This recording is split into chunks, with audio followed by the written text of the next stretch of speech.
Ladies and gentlemen, hello and welcome to a new episode of our program Culture Magazine, during which we're going to bring you the latest cultural movement taking place in Egypt.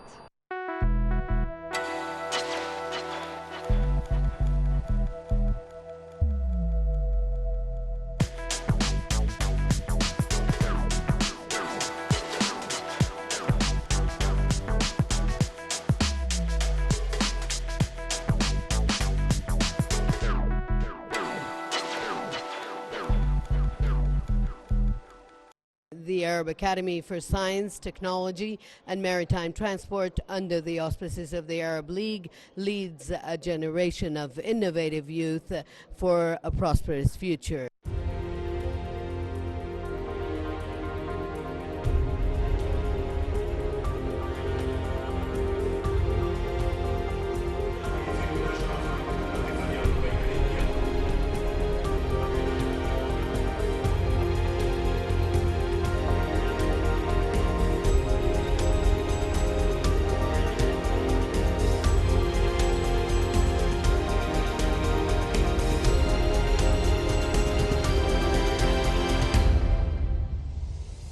The Arab Academy for Science and Technology and Maritime Transport is one of the major institutions of education, not only in Egypt, but also in the Arab world and also in the world, because we have affiliation with a number of international universities and institutions all over the world, in Europe and in America, Canada.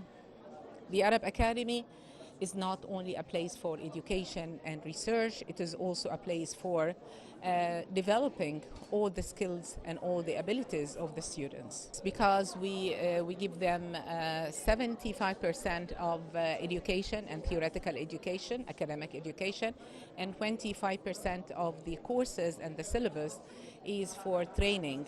And training means here being in the field. For example, if they are working in translation or language, they have to go to places that are interested and are known for this skill. They also translate. If they are for the media, they go to train in major channels and in major universities also that are well known in the media field, particularly the digital media.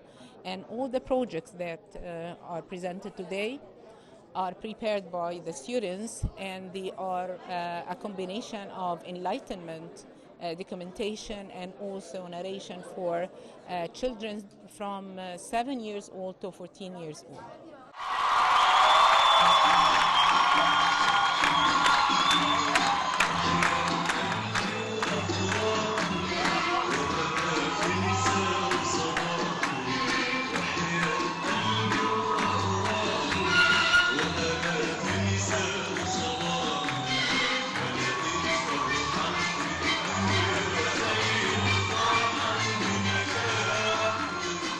Actually, in our college, we learn everything regarding media and language. In every section, we have advertising, directing, television, translation, every kind of media, which is amazing. It added to me in my personality. Actually, we learn psychology as well. It's pretty good. By trainings and seminars. This is actually pretty unique in our college, because in our college, like, we have seminars every Tuesday by the dean, Dr. Azza Hekel. She actually invites celebrities and directors and a lot of people, a lot of famous people. It's actually amazing. Actually, like trainings, which is we go to Medinat al-Intaj. We just have day-to-day training, actually. More than academic. We study media as it is, not only by books, which is pretty unique. Actually, the Arab Academy for Science, Technology and Maritime Transport, it has a different perspective in education. First of all, the professors, most of them are actually, they have positions in other places. Some of them are actually on good terms with diplomats and ministers. So we actually do not only learn courses, but we learn life experiences. The Arab Academy actually offers a variety of trainings, courses, and student activities, which are very fundamental and basic in the learning and acquiring process. And this actually helped me a lot.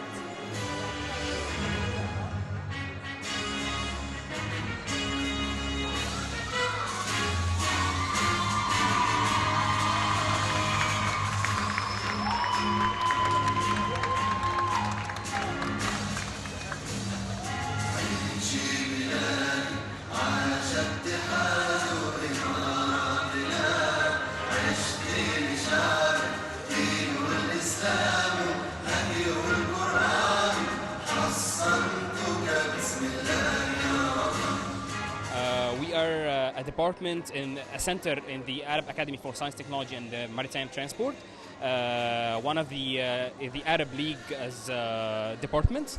We are so keen to help youth develop their own skills and become the future leaders. It's not really integrated in the education. It's an opportunity for youth to develop their startups. It may be related to their passion, or it can be integrated with their majors and their education. But it's not really affiliated with the education sector.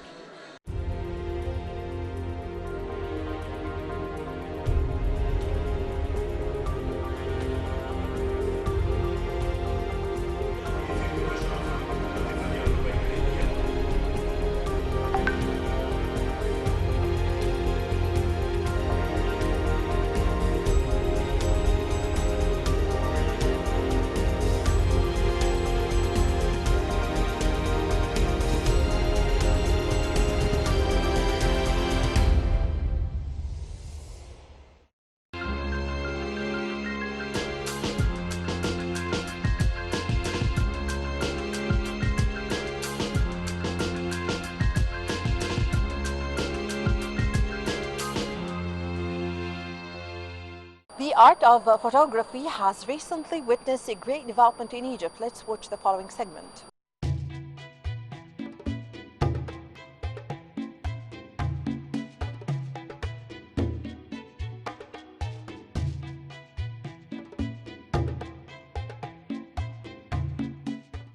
Portraits are very distinctive types of works that are focused and intense types of arts that basically express identity.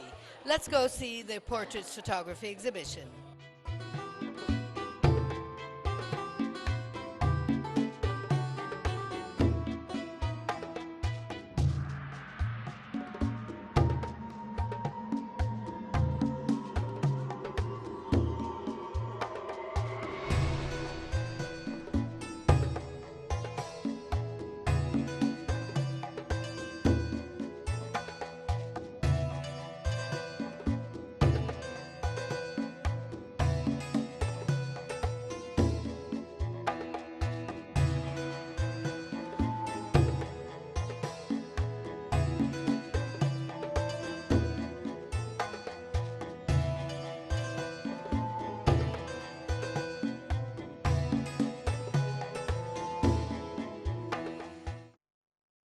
Exhibition is for our organization, the Arab Organization of Photography, and we did a contest to select the photos. The photographers of group, they send around 700 pictures, and our jury selected around 50 pictures here to show here in the exhibition. Our exhibition theme is portrait. Number one, we select the theme of exhibition as a portrait, and we selected the photos. Depends on the lighting and the models, the storytellers, and many things.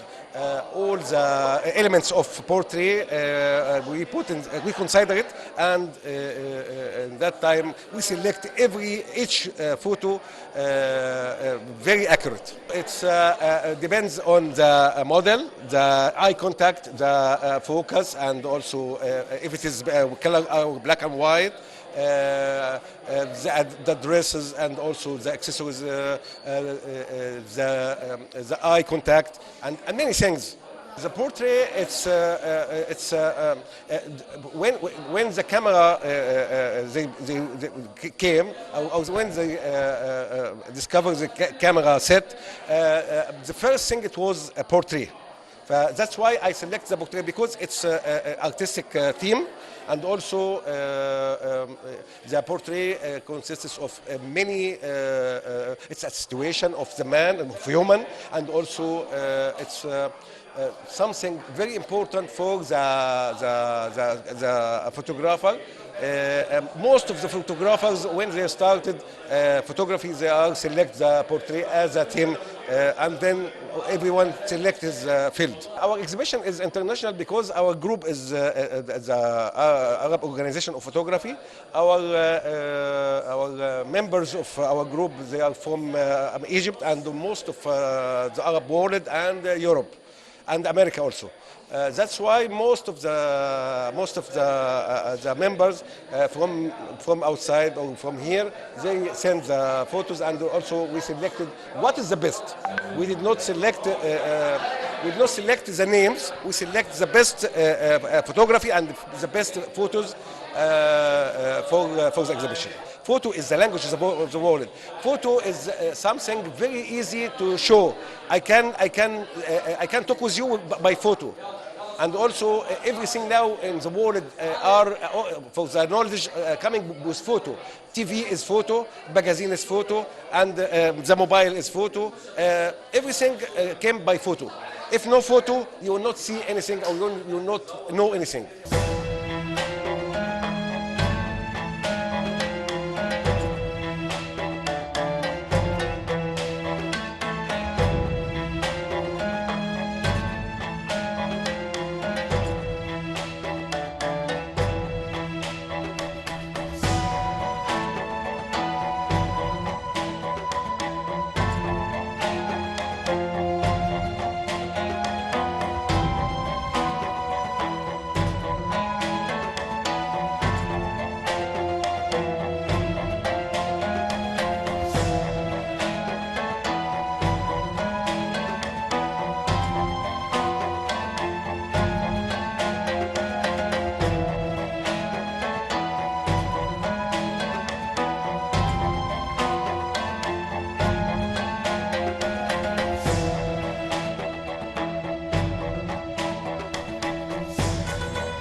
I'm really pleased to share in this exhibition that the quality of work I've seen is really very high, especially when you actually choose a theme which is not general, and portrait is not an easy theme to actually show all your capabilities in photography. I've seen some very artistic work, color, black and white, variety. Most of the photograph, the portrait actually tells a story about it. So you can actually see that there's a story behind the scene in the photograph.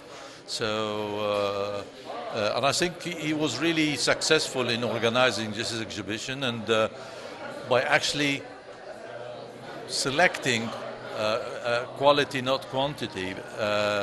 So what we have seen really is a top of the art in photography work. Actually, photographing portrait is not an easy work. From my experience, to shoot portraits, you have to actually talk to your model, or talk to the people you want to take photograph of them. You have to sort of make a relation between the man or the woman and yourself, so it gets at ease, and then you could get the expression you want from your subject. So it's not just point the camera and shoot. You will not get the effect that you want. Well, you have to talk to them, you have to make them to relax, you have to make them feel friendly with you, and then at the moment you think that is the moment that you want to have, the expression you want to have, you switch your trigger and press your shutter. So it's actually it's a kind of a human experience to actually interact between you and the subject to get what you want from him. Before going to that subject, I want to say that there is a difference between shooting portrait in nature and shooting portrait in studio. In studio, you actually have a setup where you can control your lights, you can control your angle. You know, everything is under your control. And I'm not saying it's easy. In fact, it's very difficult to actually adjust the lighting and adjust your setting of the camera. It's another art. But if you shoot portrait in nature, again here, because when you shoot in the studio, your model is experienced. It's a professional model, so she knows what she's doing, and you can communicate with her and take what you want from the expression. But in nature, it's different because you don't know your subject. It's a strange model for you, and you have to actually interact with him and get the expressions you want from him. For the Egyptian portraits, actually, of course, every country has its own features, but in the Egyptian features, you can feel, the tenderness. You can feel the wisdom. You can feel, all sorts of feelings you could get, especially in old people. I personally like to shoot portraits of old people because their face tells a story of the time, and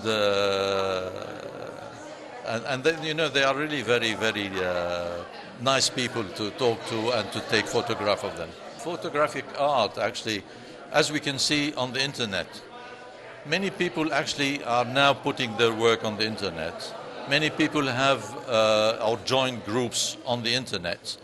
And those groups are not just for the Egyptians, but it's actually all people from everywhere in the world are in these groups, and they communicate.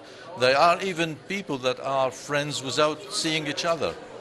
I would add, moreover, actually, as a personal experience, I've actually been friend with some people abroad, and they came into Egypt and we've met. So it creates sort of a tie between people, and actually it causes some friendship that you would never get because he's away and when you meet, actually it's something special. So yes, photography do get people together.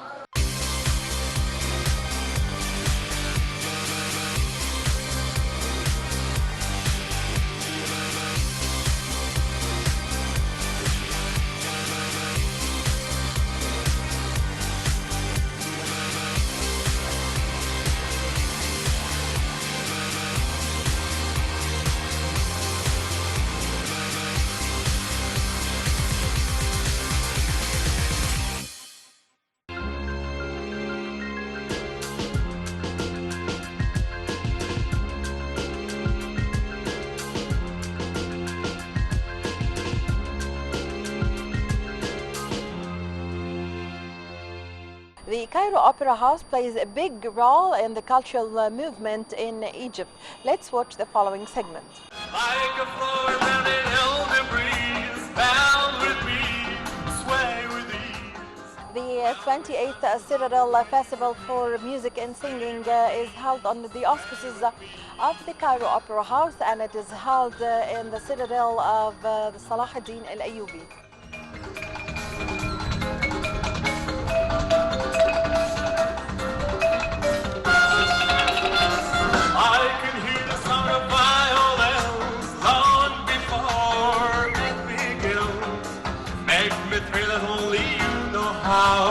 Sway me smooth, sway me now.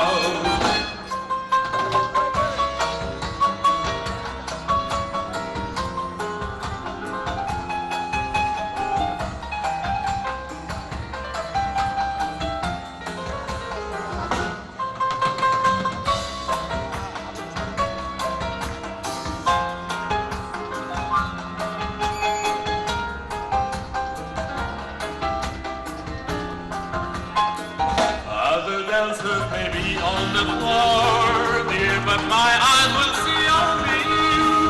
Only you have the magic technique. When which way I go, I can hear the single violin long before it begins. Make the thrill only you know how. Sway me smooth, sway me now. When the river rapids out to play, dance with me, make me sway. I go to the ocean, touch the shore, holding close, sway me more. Cairo Art Guild was established in 1979. We are now at a collective exhibition for a number of artistic figures. Their works reflect their great artistic talent and creativity.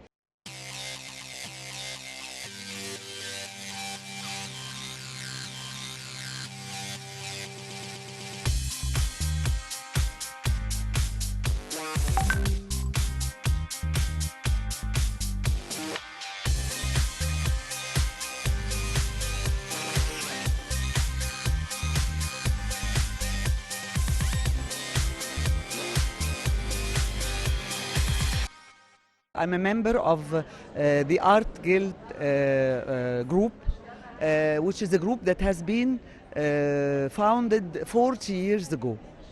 I'm a new member. It's been 3 years maybe, and I'm participating with this painting, which is the Pink Moon. And this was an sort of an imagination when there is this environmental issue of when the moon turns pink.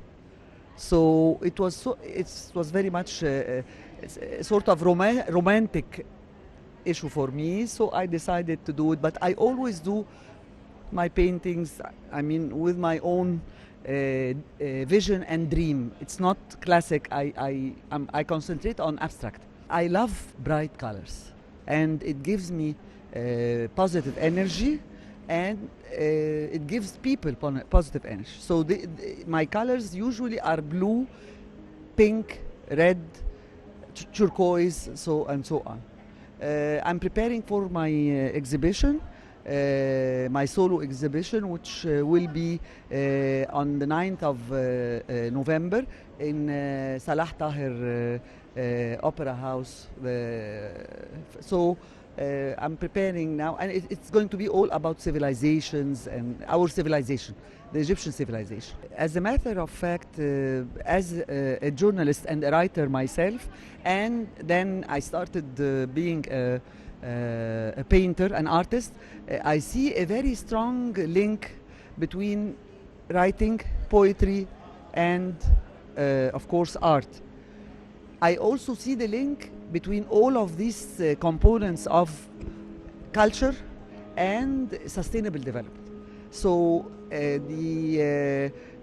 mean, we cannot have sustainable development or development in our country without art and culture. It's very, very important. So I always connect them together. In my mind, whenever I want to draw a painting, I have to think about the theme, which would be part of the civilizations.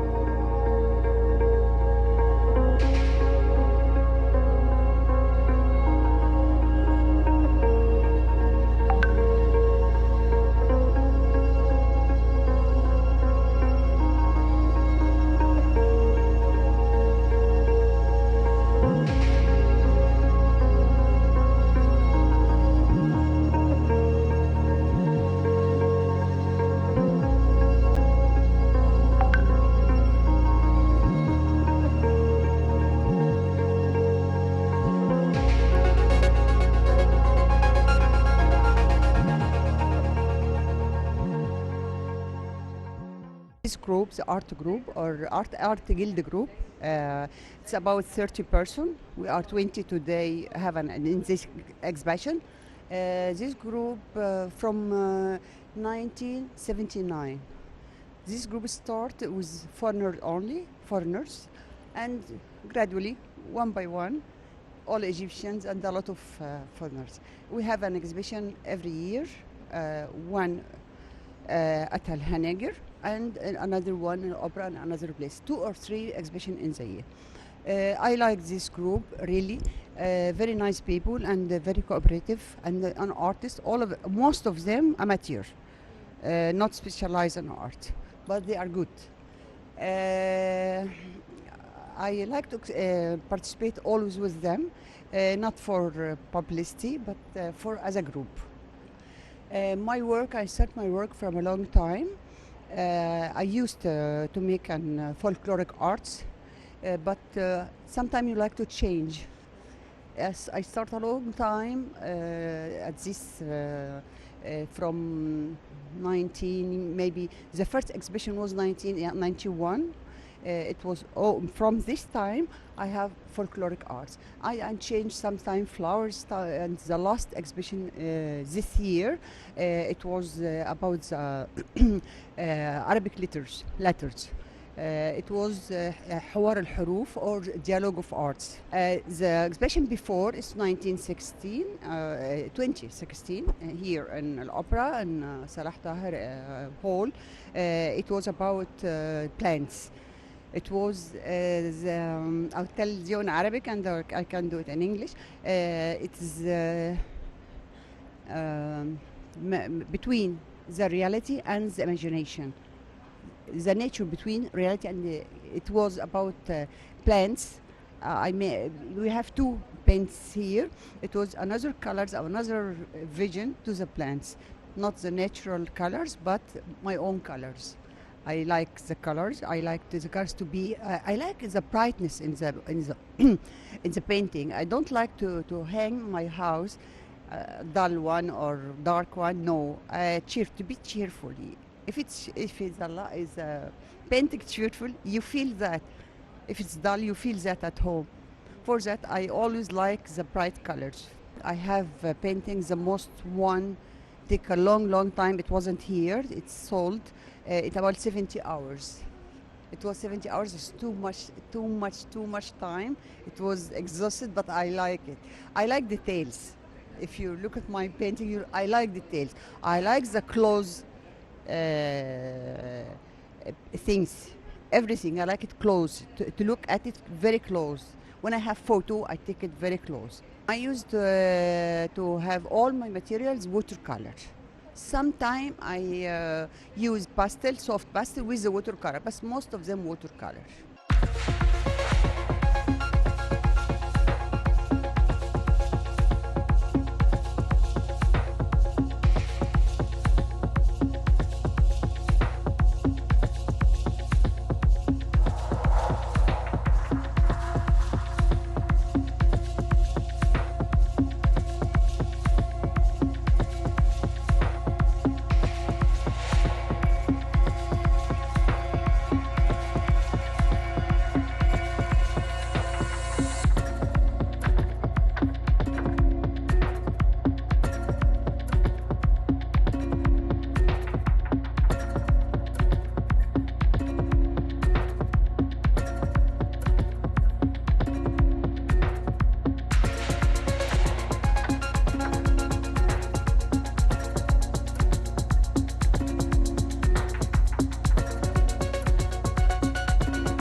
Well, with this, my dear viewers, we come to the end of this episode of Opera Culture Magazine. I hope you've enjoyed being with me. Please wait for me in the next episode. Until then, it's goodbye.